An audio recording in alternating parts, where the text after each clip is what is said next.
जीवन में भक्ति का होना अति आवश्यक है और भक्ति प्राप्त करने के लिए भक्तमाल को श्रवण करना अति आवश्यक है। बिना भक्तमाल के भक्ति प्राप्त नहीं हो सकती। अब कुछ लोग कहते हैं हम तो जी बहुत दान पुण्य करते हैं, बहुत मंदिरों में जाते हैं, हमें स्वर्ग की इच्छा है, स्वर्ग तो मिल ही जाएगा। स्वर्ग मिलने से क्या होगा बंधुओं? आज चलिए सबसे पहले स्वर्ग और नरक की यात्रा पर चर्चा करते हैं। एक बार थे, उनकी गौशाला थी। गौशाला में जो गऊ की सेवा करता था, एक कम आयु का एक बालक था, उसकी मृत्यु हो जाती है। एक बार की बात है, गुरुजी, वो जो महात्मा जी थे, गुरुजी थे, अपनी कुटिया में बैठे भजन कर रहे थे।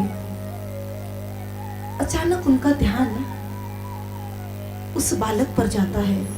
वो हैरान हो जाते हैं कि दरवाजा तो बंद है, अंदर से कुंडी लगी है और इसकी मृत्यु हो गई है। तो आज यह मेरे कमरे के अंदर कैसे कुंडी भी लगी है और देह भी दिखाई दे रही है? तो वह बालक बोलता है कि आप गुरुजी घबराइए मत, मैं आत्मा रूप में आपके पास आया हूँ, पर आपको हानि पहुंचाने के लिए नहीं आया हूँ। अच्छा, तो फिर क्यों आए हो? कहते हैं गुरुजी, मैंने कुछ भी अच्छा कर्म तो किया नहीं, नरक जाना पड़ा और नरक में मुझे एक सेवा मिली है। जो भी पापी लोग होते हैं उनको, उनका जब अंत समय आता है तो उन्हें उनकी देह को अपने साथ नरक में ले जाना। तुम्हें नरक में सेवा मिली है? जी गुरुजी। वो कैसे नरक में सेवा? वहां नौकरी कैसे मिल गई? गुरुजी, जब 84 लाख योनियां हम भोग चुके होते हैं, भगवान हमारे ऊपर कृपा करते हैं और हमें मानव देह प्राप्त होती है। मानव देह प्राप्त करने के बाद भी जब हम भगवत भक्ति नहीं करते, भगवत सेवा, संत सेवा नहीं करते हैं, तो हमें, और हम पाप करते हैं जिस कारण हमें नरक में जाना पड़ता है। हम नरक जाते हैं, फिर 84 लाख योनियां भोगते हैं, फिर भगवान कृपा करते हैं, मानव देह मिलती है, फिर कोई ऐसा कार्य नहीं करते जिससे हमें मुक्ति मिल जाए, फिर नरक जाना पड़ता है। ऐसा जब हमारे साथ 100 बार हो चुका होता है गुरुजी, तो यमराज जी भी सोचते हैं कि अब इसको पता है कि किसको किस पाप की कौन सी सजा मिलेगी। जैसे हम कहीं जॉब के लिए जब जाते हैं तो वहां पर हमसे पूछते हैं, क्या तुमने कहीं पहले भी वर्क किया है? क्या तुम्हारे पास कोई एक्सपीरियंस है? यदि हम एक्सपीरियंस होल्डर है तभी हमें अच्छी जॉब मिलती है और सैलरी भी अच्छी होती है। तो वैसा ही नरक में भी होता है। यमराज जी भी सोचते हैं बहुत एक्सपीरियंस है इसके पास, चलो इसे यही जॉब दे देते हैं। इस प्रकार गुरुजी हमें यमराज जी ने वही नौकरी पर रख लिया है। अर्थात तुम आज हमें लेने आए हो? अरे नहीं नहीं गुरुजी, हम आपको लेने नहीं आए हैं। तो फिर? गुरुजी, हम तो पड़ोस में वो जो पंडित जी है ना फलाने नाम के, उनको लेने आए हैं। अरे ऐसा कैसे?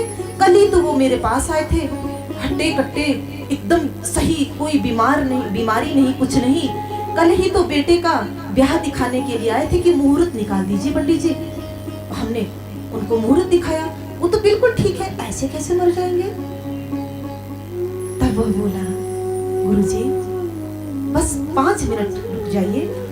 ठीक 5 मिनट बाद आपके कानों में रोने की आवाज आएगी और जब आप वहां जाओगे, पूछोगे कि क्या हुआ, तो उनकी धर्मपत्नी आपसे कहेगी कि पता नहीं क्या हुआ, अचानक पेट में दर्द उठ गया और मर गए। जैसे हमारे साथ भी होता है, हम भी कहीं जाते हैं, कहीं मृत्यु हुई होती है। कई बार हमारे साथ ऐसा होता है, घर के परिजन कहते हैं जाने क्या हो गया, चलते फिरते ही मर गए, एकदम से पेट में दर्द उठी या छाती में दर्द उठी या ऐसे कुछ भी कहते हैं, एकदम से कुछ हो गया। ऐसा ही होता है यहाँ पे। उसके जाने से पूर्व गुरुजी कहते हैं कि सुनो बेटा, मुझे तुमसे और भी कुछ जानना है नरक के बारे में। जब जब तुम्हें समय मिले यमलोक से यहाँ पर पधार जाया करना। जी गुरुजी। अब जैसे ही 5 मिनट पूरे होते हैं कि गुरुजी को जोर जोर से रोने की आवाज सुनाई देती है। जब गुरुजी उनके घर पर जाते हैं, पूछते हैं कि क्या हुआ, तो उनकी धर्मपत्नी जी कहती है, रो रो कर कहती है, पता नहीं गुरुजी, देखिए ना, कल आपके पास भी आए थे, बिल्कुल ठीक थे, अचानक पेट में दर्द उठा और मर गए। गुरुजी हैरान हो गए। अब उन्हें पूरी तरह से यकीन हो गया कि सच्ची में उस बालक की आत्मा आई थी और मुझसे बात कर रही थी। यानी कि यह बिल्कुल सत्य है कि वह यमराज में नौकरी कर रहा है, यह सेवा कर रहा है। जिन व्यक्तियों के द्वारा पाप कर्म होते हैं उनकी आत्माओं को नरक ले जाता है वह। कुछ दिन बाद बंधुओं, वह जो जिस बालक की आत्मा थी फिर से किसी को लेने उधर आया, तो आने से पहले गुरुजी के से मिला। अब गुरुजी ने उसे कहा कि मुझे तुम थोड़ा सा नरक के बारे में बताओगे कि नरक कैसा है। हाँ हाँ गुरुजी। गुरुजी कहते हैं कि एक प्रार्थना है, अगर तुम पूरी कर सकते हो। अरे गुरुजी, आप तो आज्ञा कीजिए, आप प्रार्थना क्यों कर रहे हो, आज्ञा कीजिए। मैं नरक जाना चाहता हूँ, पर जीते जी जाकर मैं वहां पर देखना चाहता हूँ कि नरक में क्या क्या होता है। पर क्यों गुरुजी, आप नरक में क्यों जाना चाहते हो? बोले, देखो शास्त्रों में जो लिखा होता है, पोथियों में जो लिखा होता है, लोग उस पर कम विश्वास करते हैं। यदि हम स्वयं वहां पर जाए, जाकर देखें कि वहां क्या क्या होता है और आकर के यहाँ लोगों को वहां के बारे में बताए, तो लोग थोड़े जागरूक होंगे, पाप कर्म करने से डरेंगे। इसलिए लोगों की भलाई के लिए ही मैं ऐसा करना चाह रहा हूँ। यदि कभी यमराज जी का मूड ठीक हो ना, तो तुम उनसे यह मांगना कि हमारे गुरुजी जीते जी एक बार यहाँ पर आना चाहते हैं। ठीक है गुरुजी, मैं प्रयास करूंगा। वैसे जीवित लोग यमराज के पास यमलोक में नहीं जा सकते हैं, मरने के बाद ही वहां पर जाया जा सकता है। फिर भी गुरुजी, आपने पहली बार कुछ मांगा है, मैं पूरा प्रयास करूंगा कि आपकी इच्छा पूर्ण कर पाऊं। अब कुछ दिनों में क्या होता है कि यमराज उस बालक के कार्य से अति प्रसन्न होते हैं। कहते हैं, बेटा हम तुमसे बहुत प्रसन्न हैं, आज जो भी तुम मांगोगे हम तुम्हें अवश्य देंगे। मांगो, क्या मांगना चाहते हो? बोले, यमराज जी, आपसे एक प्रार्थना है। हमारे जो गुरुजी है वो जीवित ही एक बार नरक के दर्शन करना चाहते हैं, तो कृपया आप उन्हें जीवित शरीर से ही यहाँ पर आने की अनुमति दें। अरे यह तो संभव नहीं है, एक जिंदा व्यक्ति यहाँ कैसे आ सकता है, नियम के विरुद्ध है। गुरुजी, आपसे प्रार्थना करता हूँ, वो भी जन कल्याण के हेतु यह इच्छा रखे हैं। जन कल्याण के हेतु क्या, क्यों? तो वो सारा वृतांत सुनाता है। यमराज जी कहते हैं, ठीक है, रात्रि में जब वो सो जाएंगे तो अपने साथ 3 लोग और ले जाना और चारों उनको पलंग के साथ ही उठा कर ले आना। उनको यह पता ना चले कि तुम लोग उन्हें यमलोक ले जा रहे हो। जी, जैसी आपकी इच्छा। अब रात्रि में जब वो गुरुजी सो जाते हैं, तब वहां पर यमराज जी के 4 दूत आते हैं, जिसमें एक तो वो बालक था, 3 और आते हैं और इन गुरुजी को पलंग के साथ ही यमलोक ले जाते हैं। अब नींद में वो दर्शन कर रहे हैं यमलोक का। लोगों को काट काट कर कढ़ाई में जो तेल खौल रहा है, उबल रहा है, उस पर काट कर उनके टुकड़े कर करके डाला जा रहा है। बड़ा दुख होता है गुरुजी को। गुरुजी पूछते हैं, इन्होंने कौन सा पाप किया है जिन्होंने मूक जीवों की हत्या की है, जानवरों को काट काट कर खाया है।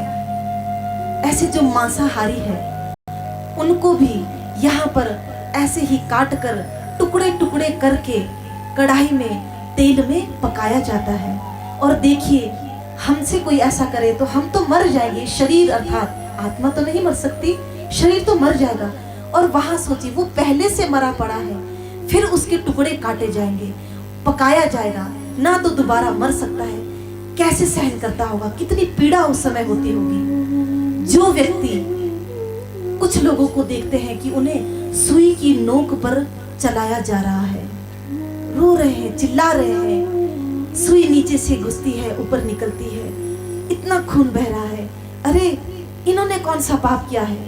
जो व्यक्ति किसी को शारीरिक या मानसिक पीड़ा देता है, जिसको हम कहते हैं टॉर्चर करना, कि फलाने की सास फलाने की बहू को अथवा फलाने की बहू अपने सास ससुर को, या देवरानी जेठानी या पड़ोसी या कोई भी, या हम कहीं जॉब कर रहे हैं वहीं पर ही हमारे जो कलीग होते हैं वो, या हमारे जैसे सीनियर है, या कोई भी हमें जो प्रेशराइज कर रहा है या हमारे ऊपर प्रेशर डाल रहा है, हमें मानसिक पीड़ा दे रहा है। ये जरूरी नहीं कि शारीरिक ही पीड़ा दे, चाहे मानसिक पीड़ा भी दे रहा है, उनको भी नरक में जाकर यह यातना सहन करनी पड़ती है। सुई की नोक पर उनको चलाया जाता है। इस प्रकार गुरुजी जहां भी नजर डाले, किसी न किसी व्यक्ति को उधर कुछ न कुछ पीड़ा दी जा रही थी। उनका दिल बहुत दुखी हो जाता है। कहते हैं बालक को कि मैं यहाँ नहीं रह सकता, मैं इतना कष्ट नहीं देख सकता, लोगों को इतने कष्ट में नहीं देख सकता, मुझे तुम यहाँ से भेज दो। अरे गुरुजी, यहाँ पर तो एक बार आपको भी आना होगा। क्यों? मुझे क्यों आना होगा? मैंने तो कभी कोई पाप किया नहीं। गुरुजी, अनजाने में ही सही एक गलती हुई है। क्या?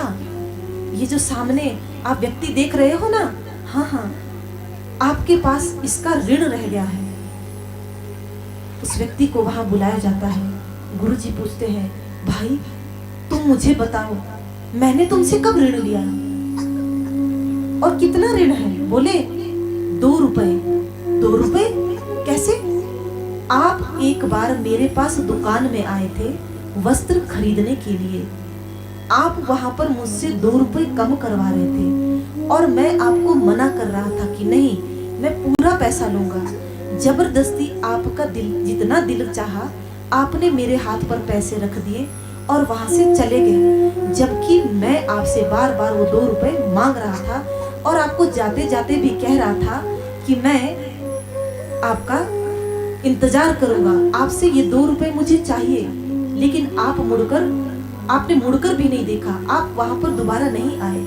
वही 2 रुपए आपके सर पर उधार है, वो मुझे चाहिए। अरे मेरे भाई, 2 रुपए तुम अभी ले लो, लेकिन इस 2 रुपए के चक्कर में मैं यह नरक में नहीं आना चाहता हूँ। सुनिए गुरुजी, यहाँ पर सिक्का नहीं चलता है। 2 रुपए का जितना मांस बनता है वो मांस आपको मुझे देना होगा। ले लो भाई, अभी ले लो, जितना मांस लेना है, जितना भी 2 रुपए का मांस बनता है तुम ले लो, मेरी पीठ से निकाल लो। अब जितना भी 2 रुपए का मांस बना उतना गुरुजी की पीठ से निकाला गया। अब गुरुजी प्रसन्न हो गए कि कम से कम अब नरक में तो नहीं आना पड़ेगा। फिर उनका शिष्य कहता है कि गुरुजी, आपकी एक और इच्छा थी, स्वर्ग में कैसा क्या होता है, आप स्वर्ग भी देखना चाहते थे। चलिए अब हम आपको स्वर्ग ले चलते हैं। ठीक है बेटा, स्वर्ग जाते हैं गुरुजी। वहां पर क्या देखते हैं कि एक व्यक्ति विमान पर बैठा है। बड़ी सुंदर सुंदर अप्सराएं उनकी सेवा में लगी है। कोई चरण दबा रही है, कोई हवा कर रही है, बढ़िया बढ़िया पकवान खिलाए जा रहे हैं और वह रो रहा है, जोर जोर से रो रहा है। गुरुजी कहते हैं, ये व्यक्ति क्या पागल है? इतनी सुंदर सुंदर अप्सराएं सेवा में लगी है, कहाँ इसको प्रसन्न होना चाहिए और यह तो जोर जोर से रो रहा है। क्या कारण है इसके रोने का?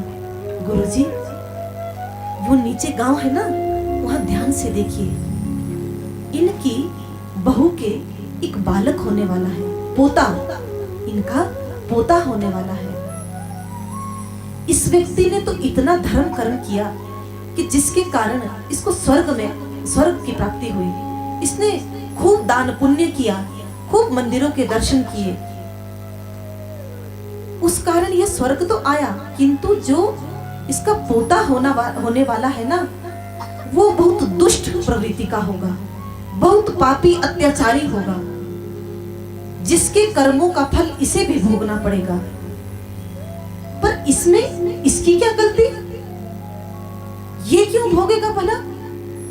इसका कारण यह है गुरुजी कि इस व्यक्ति का जो मोह है अपने पोते में लगा था। जब इसकी मृत्यु हो रही थी तो यह सोच रहा था, काश मैं थोड़े दिन और जी लेता, मेरी बहू के पोता या पोती जो भी कुछ होने वाला है, मैं उसको एक बार निहार लेता, कुछ दिन और जी लेता, अपने कंधे पर बिठा बिठा कर उसको मैं घुमाने ले जाया करता, खूब खिलाया करता उसको। ऐसे इसके मन में चाह थी, अर्थात इसका मन मरते समय उस पोते में अटका हुआ था, जिसके कारण आज इसकी आसक्ति वहां पर है। आसक्ति के कारण आज इसको उस पोते के कुकर्मों का फल भोगना पड़ेगा। जैसे ही इसका पोता जन्म लेगा, तुरंत इसको यहाँ से दुनिया में फेंक दिया जाएगा, संसार में इसको दोबारा जाना पड़ेगा। अरे राम राम राम राम राम, इतना दान पुण्य किया, इतना मंदिरों में गया, क्या फायदा? फिर से इसको वहीं जाना पड़ेगा। जी गुरुजी, और जो वो नरक में यातनाएं भोग रहे थे, उनकी तो मुक्ति हो जाएगी ना? नहीं नहीं गुरुजी, जैसे ही उन्हें भी उनके बुरे कर्मों का फल मिल जाएगा, उसके पश्चात पुनः वो भी इसी संसार में आएंगे, पुनः भगवान कृपा करेंगे, मानव देह उनको प्राप्त होगी। यदि वो भक्ति करेंगे, भगवान की खूब भक्ति करेंगे, खूब साधु संतों की सेवा करेंगे, गुरु की शरण में जाएंगे, तब उनका बेड़ा पार हो जाएगा, उन्हें भगवत प्राप्ति प्राप्त हो जाएगी, उन्हें भगवत प्राप्ति हो जाएगी, जिसके कारण उनको आवागमन के चक्कर से छुटकारा मिल जाएगा। एकमात्र भक्ति और संत सेवा ही इसका उपाय है, और कोई उपाय नहीं। और स्वर्ग में भी जो आते हैं, जो खूब सुख सुविधाएं भोगते हैं, उनको भी जैसे ही उनके अच्छे कर्मों के फल भोग कर समाप्त हो जाते हैं, उनको भी पुनः वही संसार में जाना पड़ता है। जिस प्रकार यदि हम 5 स्टार होटल में भी चले जाए, तो जितने दिनों का हमने वहां पैसा दिया है, उतने दिन ही ना हमें होटल में रहने दिया जाएगा। उसके बाद तो होटल का मैनेजर भी हमें कहेगा कि जाओ रूम खाली करो। कुछ ऐसा ही यहाँ पर भी है गुरुजी। अरे क्या फायदा? फिर तो दान पुण्य इन सबके चक्कर में ही जो पड़ा है, और संसार में आसक्ति है, भगवान में जिसकी भगवान के चरणों में प्रीति नहीं, संतों के चरणों में प्रीति नहीं, उनका तो वो तो अपना जीवन बेकार कर रहे हैं। इसका अर्थ यह है बेटा कि जब हमें मानव देह प्राप्त होती है, तब हमें अपने मन में सत्संग के माध्यम से भाव जागृत करना चाहिए। भाव से भक्ति, भक्ति से हमें भगवान को प्राप्त करना चाहिए, तभी इस आवागमन के चक्कर से छूट सकते हैं। ठीक है बेटा, अब तुम मुझे वापस वहीं छोड़ दो जहां से लाए हो। जी गुरुजी। अब गुरुजी को ये लोग उनके घर पर छोड़ देते हैं। प्रातःकाल गुरुजी की जैसे ही निद्रा खुलती है, उनको पीठ में दर्द हो रहा होता है और उन्हें वो सब कुछ स्मरण रहता है, पर सोचते हैं कि क्या यह स्वप्न था या यह सत्य था। गुरुजी कुछ दुविधा में थे। तभी उनकी धर्मपत्नी जी वहां आती है। वो अपनी धर्मपत्नी जी से कहते हैं कि सुनिए, जरा मेरा कुर्ता ऊपर करके देखिए, क्या मेरी पीठ में कुछ हुआ है। जैसे ही धर्मपत्नी जी कुर्ता ऊपर करती है, इतना घाव उनकी पीठ में, इतना मांस निकाल रखा था।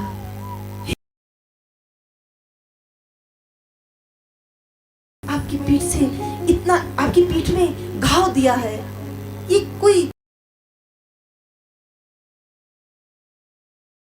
है। इसका अर्थ यह है कि हमें कोई स्वप्न नहीं दिखाई दे रहा था, अर्थात हम सच में स्वर्ग में भी गए थे और नरक में भी गए थे। वो अपने पूरे घर वालों को वहां बुला लेते हैं, सबको सुनाते हैं कि देखो ऐसा ऐसा होता है, सब कुछ सुनाते हैं, समझाते हैं उन्हें कि तुम आज से ही भगवान भगवत प्राप्ति के लिए प्रयत्न करना शुरू कर दो। यही संसार में रहकर, गृहस्थ में रहते हुए ही तन दे दो, शरीर दे दो इस संसार को, और मन दे दो उन परमात्मा को। मन जब तक हमारा परमात्मा के चरणों में नहीं लगेगा तब तक हमें मुक्ति नहीं मिलेगी। क्योंकि जैसे हमने आपको पहले बताया था कि संसार को मन नहीं चाहिए, संसार को आवश्यकता है तन की, तो तन दे दो संसार को, और मन चाहिए परमात्मा को। क्योंकि भगवान का चरण, भगवान का जो मन है वो है हमारी श्री जी के चरणों में। तो इसलिए मन देना है भगवान को और तन संसार को। गुरुजी परिवार को समझाते तो है, पर परिवार वाले कहते हैं पगला गए हैं ये तो, जाने स्वप्न में इन्होंने क्या ऐसा देख लिया कि ऐसे पागलों जैसी बातें कर रहे हैं। गुरुजी कहते हैं देखो, हमारा फर्ज था तुम्हें सत्य से अवगत करवाना, मानना या न मानना तुम्हारी मर्जी। आज से हम तो जा रहे हैं श्री धाम वृंदावन ठाकुर जी की सेवा में। हमसे जितना हो सकता था हमने इस परिवार के लिए किया। अब हमें किसी से कुछ नहीं लेना है और ना किसी को कुछ देना है। हम तो श्री धाम वृंदावन जा रहे हैं और गुरुजी सब कुछ त्याग कर श्री धाम वृंदावन के लिए चले जाते हैं।